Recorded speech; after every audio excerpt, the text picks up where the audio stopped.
தான் நாடியவருக்கு அவன் ஞானத்தை கொடுக்கின்றான். ஞானம் எவருக்கு கொடுக்கப்படுகிறதோ அவர் கணக்கில்லா நன்மைகள், கணக்கில்லான்னு சொல்றான். அருள் கணக்கில்லாது. இறைவனை அருள்படி நீங்க எண்ணி விழானா எண்ணி மாறாதுங்கிறான், எண்ணி முடியாதுங்கிறான். மாபெரும் கொடையாளி.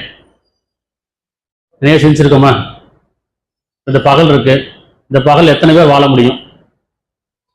எண்ணி சொல்ல முடியுமா? இத்தனை பேர் தான் வாழ முடியும் சொல்ல முடியுமா? இரவு இருக்கு, இத்தனை பேர் தான் தூங்க முடியும், அப்படியே கணக்கு இருக்கா? இவ்வளவு நேரம் தான் தூங்க முடியும்.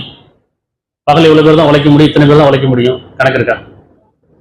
காற்று இருக்கு, எத்தனை பேர் சுவாசிக்க முடியும், இத்தனை பேர் தான் சுவாசிக்க முடியும், கணக்கு இருக்கா? மழை இருக்குது, இவ்வளவு பேர் தான் பயன்படுத்த முடியும், இதுக்கு மேல பயன்படுத்த முடியாது, கணக்கு இருக்கா? வாழ்ந்தவங்க எத்தனை பேர் வரைக்கும், எத்தனை கோடி பேர் வாழ்ந்துருக்கிறாங்க, இறந்துருக்கிறாங்க, இத்தனை பேர் வாழ்ந்துட்டு இருக்கிறோம், இன்னும் எத்தனை பேர் வாழ வேண்டியிருக்கு, எத்தனை பேர் இன்னும் படைக்க வேண்டியிருக்கு, ஏதாவது கணக்கு பண்ண முடியுமா? அப்ப இரண்டு அருள்ன்றது கணக்கில் அடங்காது, எண்ணி